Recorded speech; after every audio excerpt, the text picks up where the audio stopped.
Welcome to Macro Musings, where each week we pull back the curtain and take a closer look at the most important macroeconomic issues of the past, present, and future. I am your host, David Beckworth, a senior research fellow at the Mercatus Center at George Mason University, and I'm glad you decided to join us.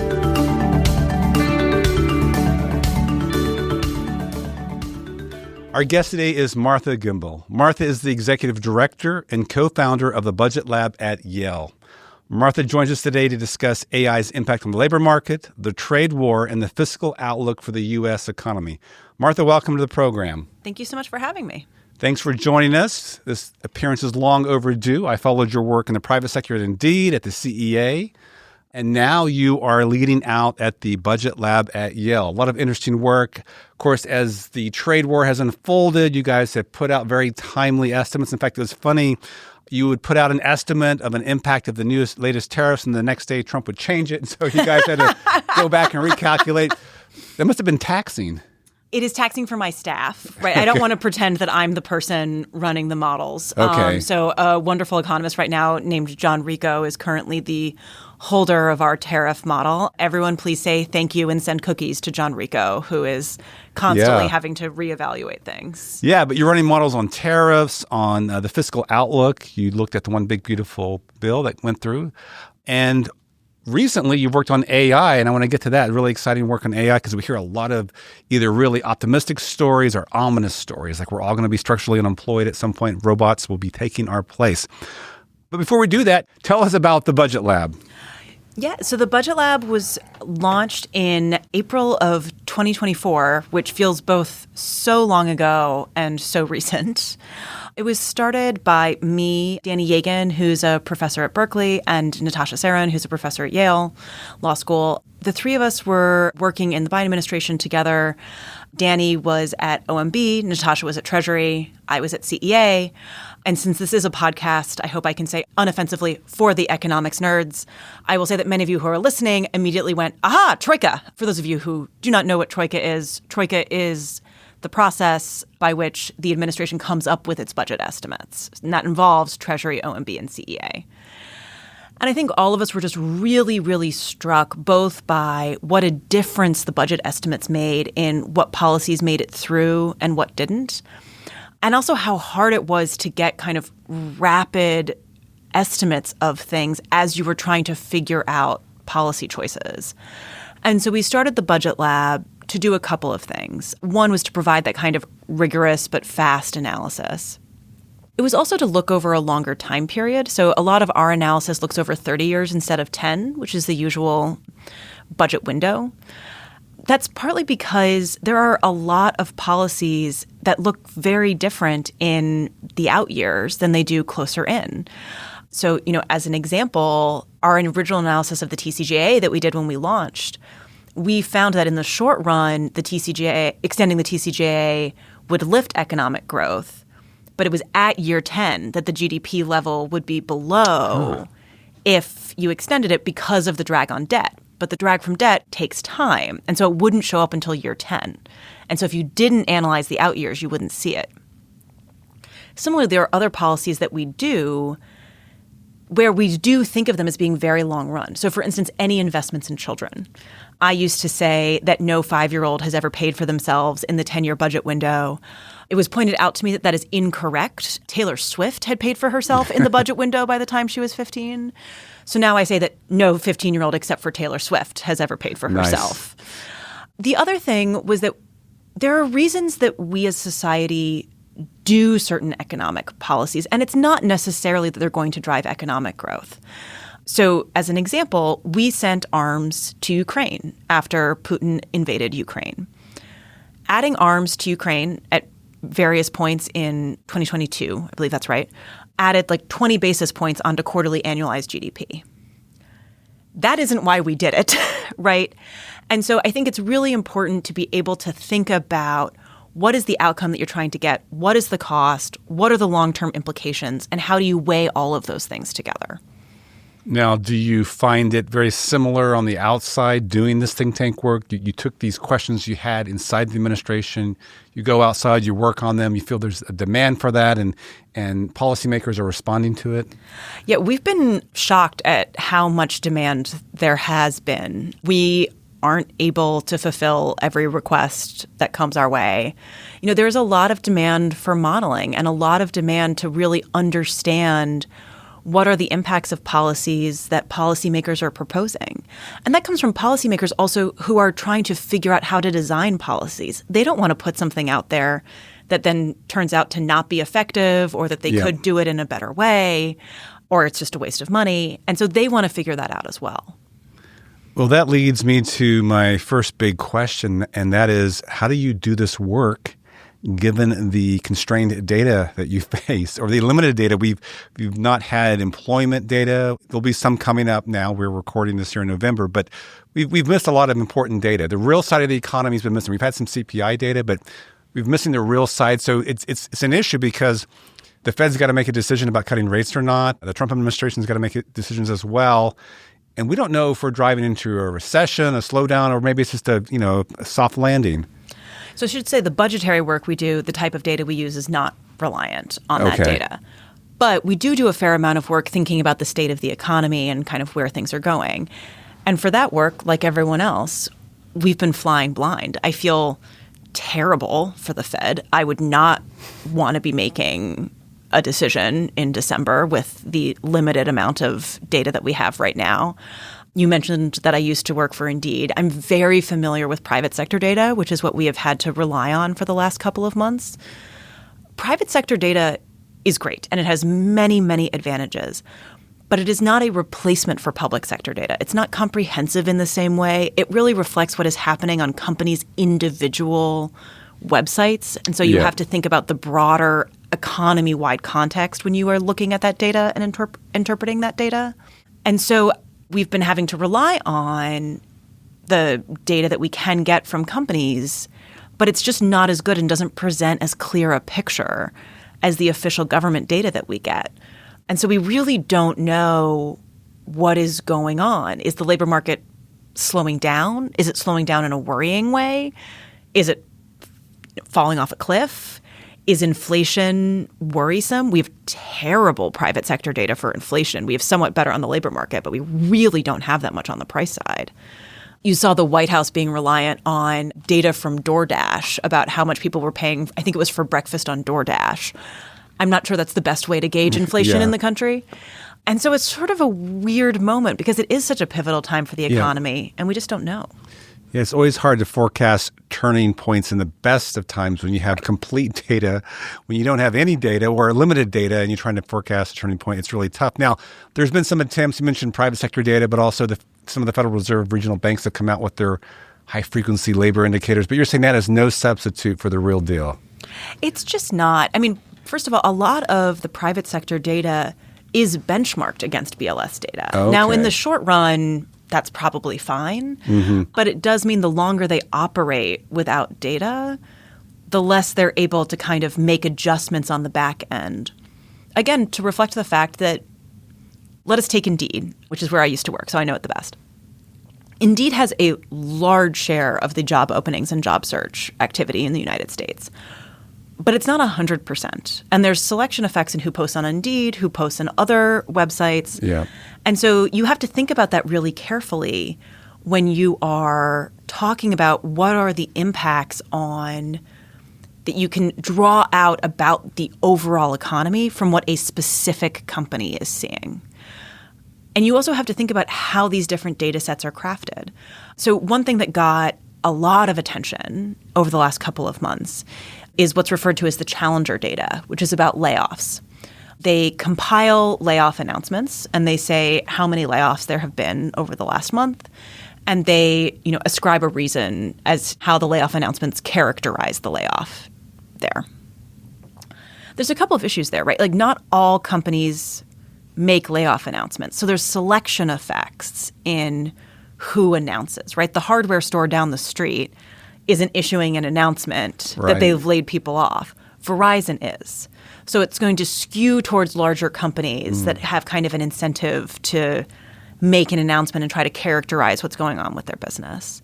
And then similarly, when you're talking about why the layoffs are happening, companies have an incentive to describe what is happening at their company in a certain way. So for instance, according to the Challenger data, AI is 8 times as responsible for layoffs this year as tariffs. I don't think any economist thinks that that is correct. But if you think about the incentives there, are you going to ascribe it to tariffs, which, the administration has not been happy about people ascribing economic pain to tariffs? Or are you going to say to investors, oh, we're so forward-looking, we're making big productivity-saving investments for the company of the future? Yeah. When you're working with private sector data, you have to be really, really careful to think about what is the incentive, what is people's behavior, and how is that reflected in the data? So not only do we have missing public sector data, but the private sector data in a politicized environment is going to be very questionable if they're trying to motivate or protect themselves from outside forces. It's not even necessarily a politicized environment, right? I mean, just in general, if you're a CEO, you're not going to make a layoff announcement and say, sorry, guys, I'm a bad CEO. I overhired over the last couple of years. That's my bad. Everybody keep investing in the stock. I promise I'll do better in the future. Of course you're not going to say that. Yeah. That may be what happened, but you're not going to say that. So even in the best of times. Even in the best of times. Okay. All right. One last question on the data. So let's assume we get back to the world where we do have BLS data fully, GDP data fully. Are there things that you would like to see it do better, like, I don't know, bigger sample size, more staff? I mean, if you could wave a magic data wand for a day, what would you do? Oh, so many things. I mean, yes, the statistical agencies need more money. They need more staff. We need a bigger sample size. They have been playing around with new techniques around how to capture data. I'm sort of interested to see if they had resources, what they could play around with there. I also would just love if we had enough money to take a step back and think about what are the statistical products that we are missing.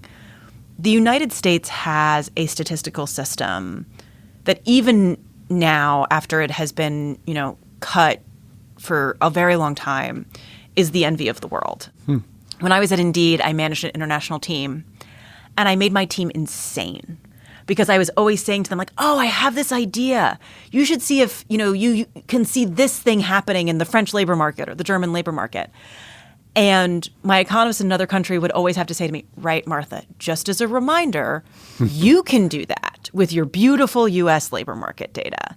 We cannot do that because our countries, even countries like France, Germany, Australia, did not have the statistical infrastructure that we have. We really have a crown jewel here in the United States. All of that being said, there are questions about the labor market like technology diffusion and things like that that would be really useful to kind of take a step back and think about what questions should we be asking now to be able to track this moving forward. Census is doing some of this. They have a survey called BTOS that's been very useful here. Okay. But, I've been thinking a lot about the Industrial Revolution recently. And it's kind of crazy to realize that, we talk about weavers losing their job in the first Industrial Revolution.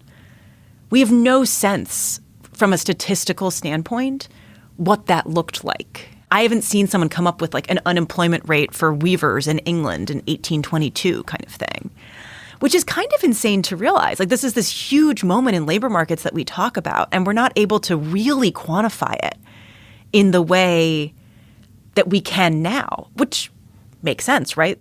Yeah. They didn't have this, giant survey-taking infrastructure at the time. But as we're experiencing technological and labor market change now, it would be useful to kind of take a step back and think about, okay, what we want to be measuring now so we can see what happens moving forward. That is a great segue into your work on artificial intelligence. I'll just briefly say before we get to that, I listened to a podcast with Bill Beach, who used to be a BLS commissioner, and he used to be actually a colleague of mine here at Mercatus before he did that. And he said, look, we need to actually have enough money or fund enough money to the BLS so that we continue the current survey and run an experimental one on the side. Right. To see if it's robust enough. You can't just say, hey, let's stop this one and adopt a new one. Right. It takes resources and time and care. So what you're saying, we need to be thinking and testing. So for all those people listening who have some influence over this possibility, please make do. Okay, so let's talk about your work on AI. You've had several interesting articles. You have one entitled Evaluating the Impact of the AI on Labor Market, the Current State of Affairs, AI and Demographic Changes is another one. And this is so fascinating because there are very different opinions on this, right? Everything from doomsayers out there to optimists. Even some of the people who run AI firms are very apocalyptic in some of their statements. I heard this earlier, like during the late 1990s when we had the tech boom, people who developed the industry, people who use the industry, were all very optimistic. Oh, this is going to change the world. And it did. Today we hear, yeah, it's going to change the world, but it may change it in a bad way. So you get, the people who actually are running it, OpenAI, some of their own leaders have questions. But a practical question here and now, which is what you're alluding to earlier, is it affecting the labor market? And how would we know? So I do think it is kind of astonishing if you think about sort of the hype and the way that people talk about AI. And I am not an AI skeptic. I'm not someone who doesn't think it will affect how we work, anything like that. But if you think about how long we have been experiencing generative AI and these advancements in AI that people think can really change how we do work, it is only just now 3 years. That is just not very long for technological change to impact the labor market, particularly for something like AI, which in and of itself isn't going to impact the labor market. It's going to take people having to figure out how to use it for their businesses for it to impact the labor market. I'm sort of cribbing a line from Eric Brynolfsson here, but electricity didn't change the labor market. What people did with electricity changed the labor market. And so, yes, you have this technology that can do really amazing things. I was saying to someone like, I'm really annoyed. I asked Claude to plot, French 10-year bonds, whatever the French 10-year bond is called, versus 10-year treasuries. And it took forever. And I could do it faster. And I'm complaining about that, right? It could do it 5 minutes faster than I could, and I could do something else instead. I mean, it is actually insane what the technology can currently do. But it takes time for businesses to figure out how to use it. It takes time for workers to figure out how to use it. It takes time to figure out what the pros and cons are, where the risks are. And so it would be highly unusual in the history of technological change for AI to have substantially impacted the labor market this quickly. That is a very long lead up to say that I wrote this paper with Molly Kinder of the Brookings Institution and my colleagues Josh Kendall and Maddie Lee, who are with me at Budget Lab. And we did a couple of things. One is we just looked at how fast the occupational mix was changing. Because if occupations are changing more rapidly than they have in the past, you might expect that could be due to any shock, but that could reflect AI. And then we also looked at whether or not unemployment in more exposed occupations, when I say exposed, I mean exposed to AI, is lasting longer, is higher, whether or not employment has changed. For occupations that have more usage of AI, has something changed? And it's just flat lines. It's just flat lines. You're really not seeing that much happening since the release of ChatGPT. The thing that I find a little bit funny about this is I think the study has, in some circles, gotten me branded as an AI skeptic, which is not what I am. I am a technology pace adaptation skeptic. There you go. Right? It takes time for people to learn how to use these technologies. But that doesn't mean they won't have an effect. And we plan to keep updating the measures that we looked at every month once we get the government data back. Please, can I have my data back now? And I do expect that we'll see some changes over time, but it will take time. Yeah. So to paraphrase one well-known commentator, the facts don't care about your AI feelings. Right. So And that's what you're good at. You're good at, let's just show me the facts. What do they say? So to summarize what you just said is there really isn't much support for these wild claims that, at least for now, there's been a big disruption in labor markets. Now, I want to go to a specific example because you talk about this in your paper. The young adults, college graduates. You hear a lot of stories in the news. And I'm a father of a senior in college. I got a sophomore in college. So I'm thinking about this. Well, is my son going to move back in with me, at home? And actually, that's a whole other issue on housing for another podcast, another day. But there is the issue, man, is he going to be structurally unemployed because all of his skill set now is done by AI? So what can we think about college graduates and AI?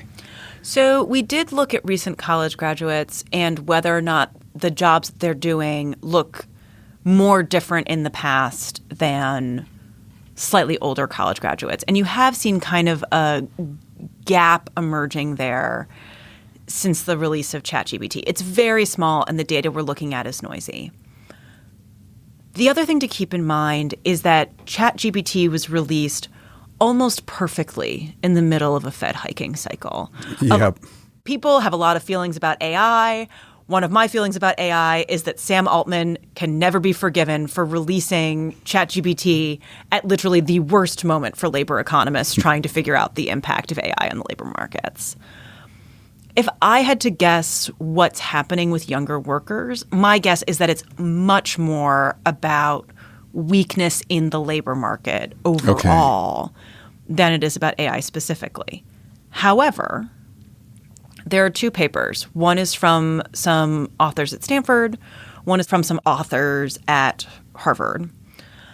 And both of them, in different ways, look at young workers that are either in occupations or at firms that are more exposed to AI, have more usage of AI.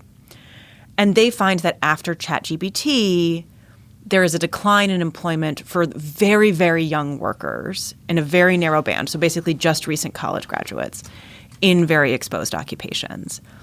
Now, there are some questions about these papers, and I'm not saying anything the authors themselves would not tell you. Okay. Which is that the decline happens almost immediately after the release of ChatGPT, and that just seems a little weird, right? Going back to my previous point, employers didn't know what to do with this technology in December of 2022.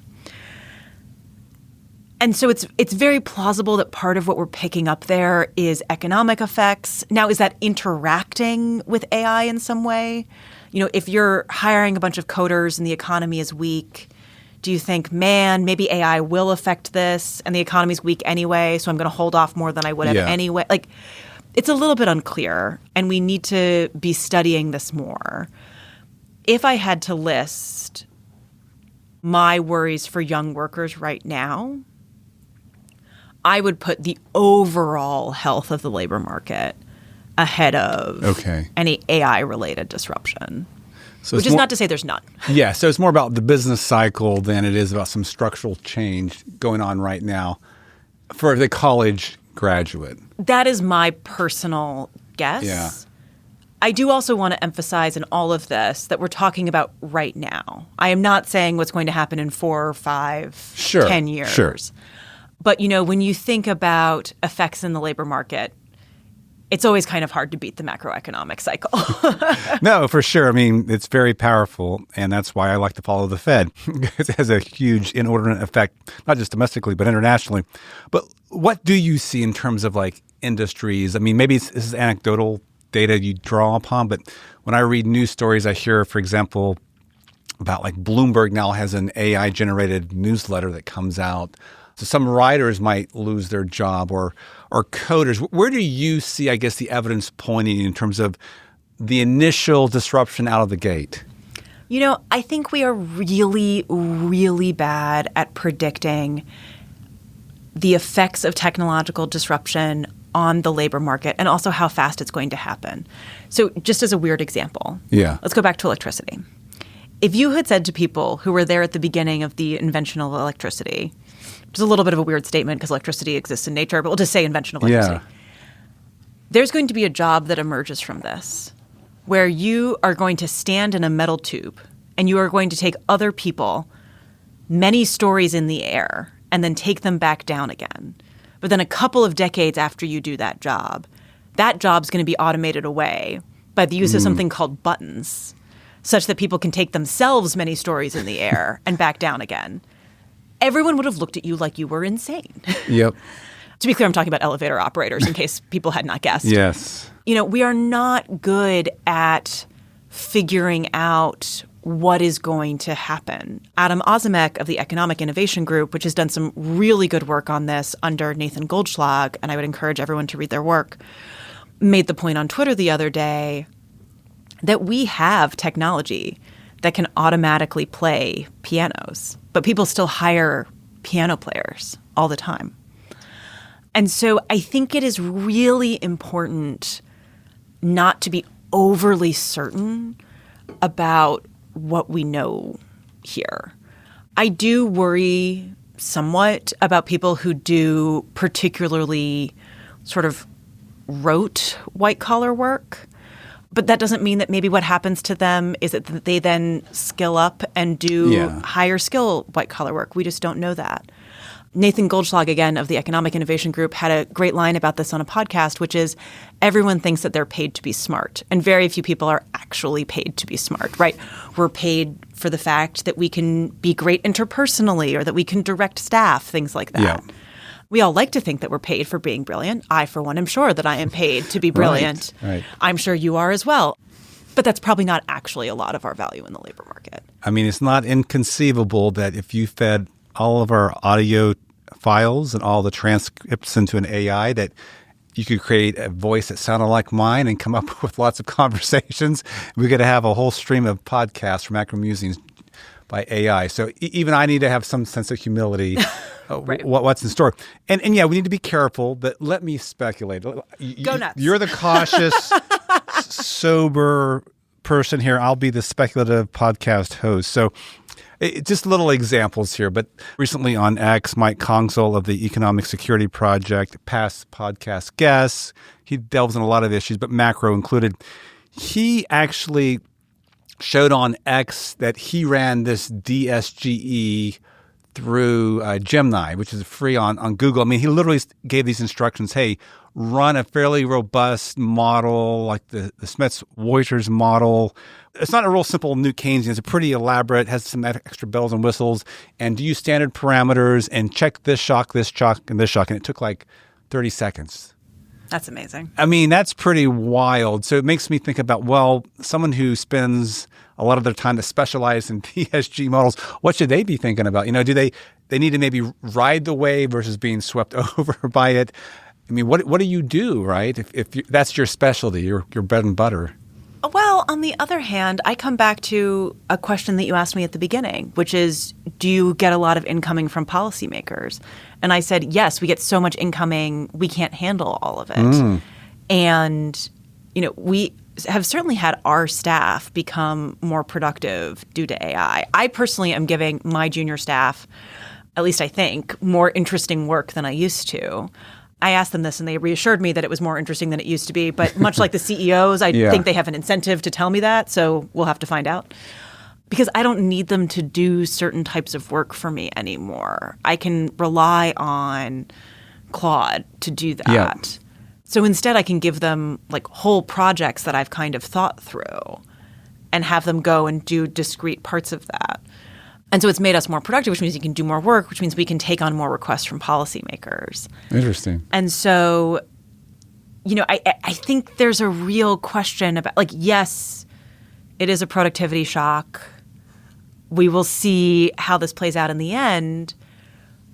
But I think there's a lot of, oh my God, this means that the machine can do my job, therefore I am useless, as opposed to I can then use the machine. You're freed up to do other things. Exactly. When I think about AI and the risks from AI, I worry about labor market disruption because I always worry about labor market disruption. Yeah. It is not a thing that we are good at addressing, right? We do not have brilliant ideas for how to handle labor market disruption. We can't even get our unemployment insurance system to work particularly well. So I don't want to say that I'm not worried about labor market disruption. I am. That is the thing I worry about a lot. But when it comes to AI specifically, and I think about the risks that really stress me out there, it's much more on the national security, biohazards, things like that. And if the worst thing that comes out of AI is disruption in the labor market, I think that will be great. We can handle that. For sure. And we want productivity gains. We want real growth because that's how the world becomes a better place, right? I mean, if I described my job to my ancestors, they would roll their eyes. You sit all day and you read things and you think about them and then you discuss those with people and people pay you money for this. Like they would just roll their eyes. It's funny you say that because people do that to me now when I go back home outside the DC bubble. They're like, "You get paid to do this, Dave." But isn't it great? Yeah, like, no, can you hey. imagine 150 years ago? You would have been like working on the farm. Right, exactly. This physical labor. I personally think this is so much better than milking cows. No, look, we are incredibly blessed to be this day and age, to be in the world that we're in, the think tank world for sure. And what you're doing, what you've just described, is you're riding the AI wave. I have a vision of the Budget Lab on a surfboard, and the wave has AI labeled, and you're on the top of it. And maybe someone's underneath it. They didn't quite make the cut, so that's awesome. But I see lots of possibilities. I mean, when I'm doing research here, I can use agentic AI. Go find me the papers on this topic, and I don't have to hire an RA to do this. I mean, you can do a lot of I have to check it sometimes. Something else I've done, I've had opportunities to give talks recently, more and more talks. So I'll make an outline of my talk and I'll say, AI, clean this up and make it so I can give it in 5 minutes or something. And normally I would have had maybe someone else give me feedback, and I don't need to do that. When we do policy briefs and other documents, there's less need for an actual human editor than before. Totally. And if you look at past technological change, we used to have millions of secretaries, executive assistants in this country. We really don't anymore. I'm trying to remember the number, so I'm going to say a number that I think is right. But I would like to ask the listeners to treat this as numbers coming out of AI that has not been checked yet. Okay. So we used to, in the late 1990s, we used to have something like 4 million executive assistants. It's now 500,000. Wow. Right? There's was a real decline there. And that's because a lot of the things that many of us might in the past had an executive assistant do, we can do ourselves, right? We have Doodle, things like that. Yes, that's a great example. But it is not the case that led to mass unemployment. The economy adjusted, and other, I personally would argue, more interesting jobs emerged out of that. The woman who does operations for the Budget Lab, who is amazing, in the past might have had to do a lot more work that she found a lot less interesting. Yeah. Now she gets to do, at least what I hope she finds, much more interesting tasks because a lot of it has been automated. But per your point, in the past, might we have had 3 of her? Maybe. But also because we don't have 3 of her, we have 2 more economists, right? Yeah. So it's just, I think it's really important not to just focus on the doom and gloom. And I think the other thing is, as part of these conversations, it is really, really easy to focus on the jobs that we can see going away, right? That we can see being replaced by AI. It is much harder to talk about the jobs that we see that could emerge from this. Yeah. Because we just can't even imagine what those are. I go back to the elevator operator, right? It is hard to imagine a technological future that you haven't seen yet. I mean, I personally don't consider this an interesting job and I wouldn't want to do it. But, the fact that something that came out of the 1990s was people getting jobs as influencers is kind of crazy. And I don't think anyone would have predicted that in 1997. We can argue about whether or not that's been good for society or bad for society. But certainly many of those people are making money in the labor market. Yeah, no, for sure. And that is the beauty of capitalism and creative destruction. I mean, over the long run, you move up the value chain. You leave behind jobs that were more physically demanding, less mentally interesting, and you get to move up. And maybe it's not you, maybe it's your child. And so the question is, how do you make that transition as peacefully and minimize the pain of getting there. And I do want to just follow up on one thing you said, because I don't want to come off as, overly boostery, overly calm about this. Again, we are not good at helping people with transitions. We are not good at helping people through disruption. And one of the comments that you made was, it might not be you, it might be your child. And that is 100% the case. I am grateful the Industrial Revolution happened. My standard of living is much, much higher. Yep. Would I have wanted to be a weaver in 1812? Absolutely not. That was really, really bad for them. Mm-hmm. And I think, as I said before, we don't have perfect economic data about that. But as best as we can tell, many of them never recovered from that. And it took time, perhaps even to their grandchildren, for them to really see the full benefits of what had happened. And so I do think we need to be careful, and I include myself in this, about going like, oh, well, it'll be fine, technological disruption, it's happened before. Disruption is hard. And we're really, really, really bad at helping people through it. We're better than we used to be. I joke that one of the most famous lines in English literature is about how bad the response to the Industrial Revolution was.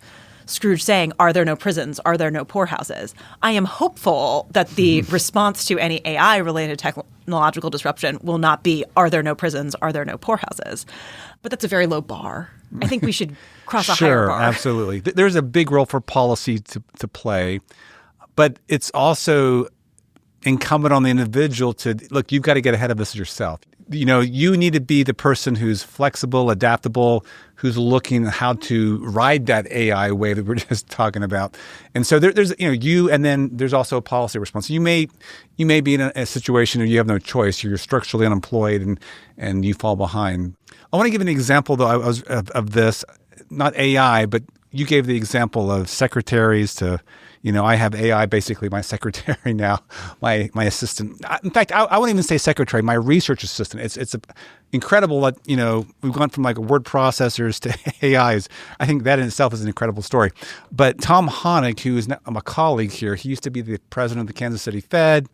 After that, he was the FDIC vice chair. But recently we were chatting, and he told me a really interesting story about the Kansas City Fed. I'm not sure when this was, in the 80s or 90s.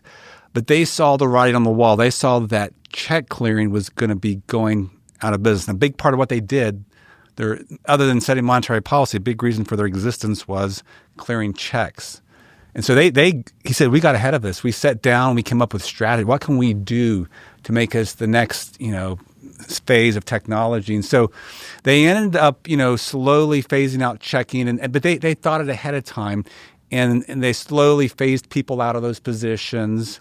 And he said what happened is Kansas City Fed now is the biggest clearinghouse for federal government payments. Oh, and they got ahead. They got new IT. Somehow they got their systems before the other regional banks. And the federal government uses them to clear a lot of like Social Security payments, whatever that they're doing. And he said, you know what, David, we lost all these other jobs. We now replace them with much higher paying jobs. He goes, much more satisfying jobs. There's some pain involved. We tried to be slow and careful, and maybe just through attrition. But in the end of the day, you had to shut down check clearing because there literally was no more business for that. And now they're doing some automated payment work, which is a fascinating story, and I think an example of what AI can be. 100%. And I do think, you didn't say this is a private story, but one thing that's interesting to me there is that it's, I was about to say private sector, it is, government, but it is a entity figuring out how to do it and retrain. Yeah. And one thing that I worry about is that people often say, oh, well, one thing we'll have to figure out with AI is how to retrain large parts of the workforce. The federal government is often not very good at retraining. It's not, it's something we spend a lot of money on, but are not always very effective at. There are individual programs that are good. They're usually smaller. It's a hard thing to figure out how to scale. And so I do worry that people are waving their hands a little bit and going like, oh, we'll do some retraining, or people will figure out how to become entrepreneurs. And like those are hard things. Yeah. And I wish we were thinking a little bit harder about how to think about those things in general, which I will say is my big thing about policy in response to AI, which is that we have no idea what this is going to look like. maybe, Silicon Valley is right and half of white-collar workers won't have a job in 4 years. Maybe it's a different version of that. But we should be trying to think about policy and responses that can stretch and respond to whatever the version of the future looks like. Yeah. And don't come in with a pre-existing thesis about where that's exactly going to happen, right? It shouldn't be the job of the government to decide, these are the jobs that are going to emerge from AI, so we're training people for those now. Government's not good at that. Yeah. And so we have to think about policies that are flexible and can adjust and adapt easily to whatever the future might be. Yes. I mean, what you're hinting at is a robust social safety net to get people through the transition. And I mentioned that you need something like that, but you also need, again, it's incumbent on the individual, but really a third thing, drawing on my story from Tom Honig and the Kansas City Fed, you need leaders in industry who are also thinking proactively, how can we minimize the transitional pains and phase some people out, bring in new people and minimize the disruptions. So let me, again, go back to my speculative self and just throw out some crazy questions. What do you think about AI and learning second languages?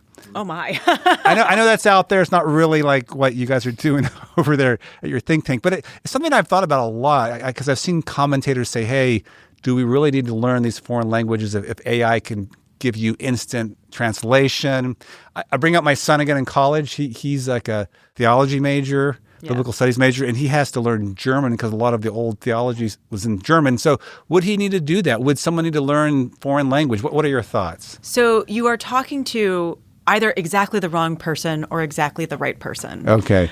I am an economist, but I was a classics major. I studied Latin for 10 years and ancient Greek for 8. Perfect person, yes. And I can give you a whole spiel on why you should learn Latin and learn ancient Greek. Listeners, hit me up. You should do it. It's really fun. My son should hit you up because he's had to take ancient Greek. It's really fun. It's really interesting.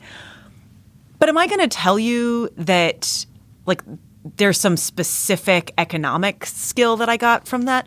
No, I was learning to use my brain. I was learning to think about things. And at some point, there are just intellectual activities that we do because they are interesting and they engage our brains. And that because reading Tacitus in Latin is fun. Reading Homer is fun. And so I don't think that we should overly index on do we have to do this? We get to do this. We get to do certain things. I will say also, translation is really, really hard. And there's an Italian expression, another relatively less useful language that I've studied, that says traduttore traditore, which means the translator is a betrayer. And it's an interesting phrase because, by the way, even just in translating it, you can see why that is true. In Italian, traduttore, traditore, it just flows, right? You can, you feel it. Yeah, you feel the passion. You feel the passion and it kind of rhymes. Yeah. It's great. There's no way to translate that into English that conveys that. Yes. And so you lose something. So, yes, I think we should all be learning many different languages. Okay, fair I think enough. we should be learning languages that no one speaks anymore. I am a huge proponent All right, of so this. Your hot take on why AI is going to be super awesome, it will free us up to have time to learn all these other languages. I mean, honestly, 100%. Okay. If I am replaced by AI, my plan legitimately is to do a bunch of math and to re-up my Latin and ancient Greek. I've said this to people. I'm on the record. Fantastic. I mean, it's true in terms of other languages. You often have to use a German word to capture some unique frustration or essence, and it doesn't translate into English. Or there's just cultural concepts that don't translate as well. This is a thing that comes up a lot in Latin love elegy poetry translation, where just the way that the Romans thought about sexuality and gender is just different than we did, and there are not concepts in our language, per your point, to capture that. Yeah, to capture that. Yeah, and so you miss out a lot on it because there are literally no words for it. Yeah. No, I know this is a AI discussion here, but one last point on this. Something I've dabbled a little bit in is old biblical manuscripts in ancient Greek. You miss nuance. When you read the English translations, there are important nuances in those Greek words that you don't get unless Yes. And my son, who's really, he knows Greek now. He's been helping me understand this and appreciate this point. And then textual criticism and which manuscripts do you use and what version, So there's a lot of importance into languages. So I will completely admit my question was not well-founded that I asked you a few minutes ago about AI and language. Okay, let's transition in the time we have left to another topic you guys have worked on. And your models are a part of this, and this is the trade wars. We talked about this earlier. You guys would come out with estimates. Okay, what's the effective tariff rate, or what's the effective burden of these tariffs? And then, of course, Trump would change things overnight. You'd have to go back and start over. But let's go there, because this is one of the things in your wheelhouse, in your staff's wheelhouse. And one question I think is very interesting, a lot of our listeners would love to hear, and it's something that I'm guilty of, and I'm not going to say you are, but it's this point that a lot of economists at least hinted at or suggested that, man, if we take the tariff numbers that disrupted stock markets and bond markets, we're going to be in a recession, or the economy is going to tank. And guess what? We haven't completely tanked. Now, maybe we are in the process now, going back to our earlier conversation. Maybe we are beginning to have some kind of turning point. We just don't know it. But how do we respond to the critics who said, you said there would be a recession, or you said there would be inflation? Where is it, economist? Well, first of all, I would point them to Budget Lab's work, which said that by the end of 2025, growth would be about a 0.5 percentage point lower with the Liberation Day tariffs. So we said slowing growth, rising prices, but not recessionary. Okay. I do think it's a little bit hard because there were many things happening at once. And I think if you think back to the policy environment, in general that we've experienced through a lot of this year, particularly in April and May when there was really the most Sturm und Drang, to use a German phrase, part of what economists were reacting to was the uncertainty of it all. And if you talk to economists, the main reason that many of them were worried about a possible recession was actually the huge increase in uncertainty that you were seeing at that time. And they were worried about people not being able to make investment decisions under uncertainty. And so it was less about the tariffs and more about the way in which the tariffs are being implemented. This is not to say that economists tend to like tariffs. We tend to think that they slow down growth and they raise prices. Yeah. And I will say, I think that you are seeing a slowing down in growth, and you're starting to see prices going up, which is part of the reason why the Fed is a little bit itchy right now. What do you do? Right. The other thing I think to keep in mind, and it's Ernie Tedeschi who originally built out the Budget Lab's modeling on this and has been a frequent Macro Musings visitor, has pointed out, which is that if you look at past periods of tariffs, it takes time for the effects to be fully felt, right? Smoot-Hawley, the effects don't happen immediately. Mm. And I think sometimes when economists talk about the effects of policies, people say to us, what will happen if X policy is implemented? And we say, growth will slow down and prices will go up. We don't mean tomorrow, right? I don't think any of us think. Right. It takes time. It takes time. But I think that means that people then go to the grocery store, a month later, 2 months later, and they're like, all the economists keep yelling about avocados and bananas. Prices have gone up, but it's not crazy. And, there's other things going on. I guess they're wrong here. And we're like, no, it takes time. It phases in. Like, there'll be pauses. There are other factors they confound. We're talking about counterfactuals, and everyone just kind of rolls their eyes. And so I do think this is partly on us, just like in the way that we talk about it, right? Of like, it is relative to a counterfactual. There are other things that are happening in the economy, and also that these things happen gradually over time.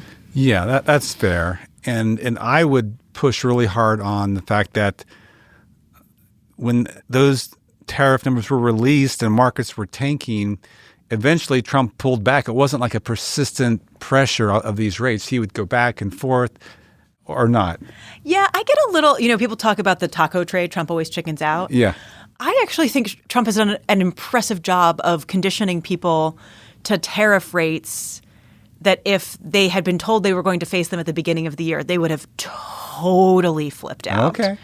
Right? If they're changing all the time. I don't want to say an exact number because who knows when this will get published and who knows what the Yeah. so I don't want to say, but if you had said you'll be facing tariff rates of about 15% at the beginning of the year, people would have cried and, rended their flesh and done the whole thing.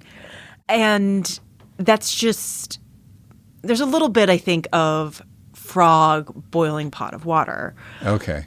I will also say, and Joy Politano has made this point, that a lot of growth in the economy is being driven by AI, as we were talking about earlier. AI is a sector that the administration has specifically carved out from tariffs. And so what you are seeing at the moment is that the economy is being driven by the main sector that we are not tariffing. Okay, so that really puts a new light on our previous discussion about AI, is that if not for AI, we might be in a slowdown, more severe slowdown even. I mean, if we didn't have the one sector that was really thriving. I mean, I think it's, counterfactuals are hard. If we didn't have AI, the Fed would probably have cut rates more quickly. That might have been helpful to the construction industry. Fair enough. This is why everyone hates a lot of economists, multiple steps, right? yeah. On the one hand, on the other hand. Yeah. But it is the case that a lot of the strength that you're seeing in the economy right now is coming from a sector that is not tariffed. Yeah. Is it not the case that the stock market strength is really tied to the AI sector? You take that out and the stock market doesn't look as good as it does? It does not, no. Okay. Which certainly stresses me out. And I think that was part of the reason some of us were worried in April, is because the stock market, it collapsed. And not only that, the treasury market, that was the other thing that made it really unique, because typically they move in opposite directions. But man, the treasury market went down. In fact, that was what really made Trump pull back. It wasn't the stock market, it was the treasury market, which was really interesting to see, okay, what does it take to discipline him? And it was the treasury market. And since then, the treasury market seems to be okay. I mean, if anything, I've been surprised. In fact, let's listen on this note.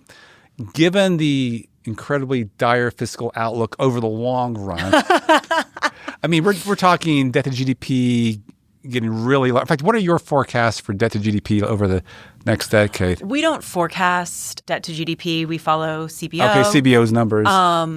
But it's like it gets higher and higher. Yeah, and it's higher. 120 and very conservative assets. Some organizations put it even higher than that if you make the one big beautiful bill permanent. So it gets really large, all right?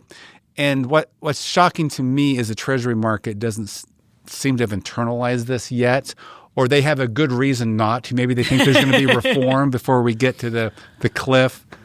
I think the thing about the treasury market, because, the Budget Lab did some work in 2024 about people in markets underpricing political risk in the United States. The risk of dysfunction and things like that has really gone up in recent years. It's certainly gone up this year. And we felt that markets were underpricing that. And I think one reason for that is, for lack of a better phrasing, they don't really have a better choice than to underprice it.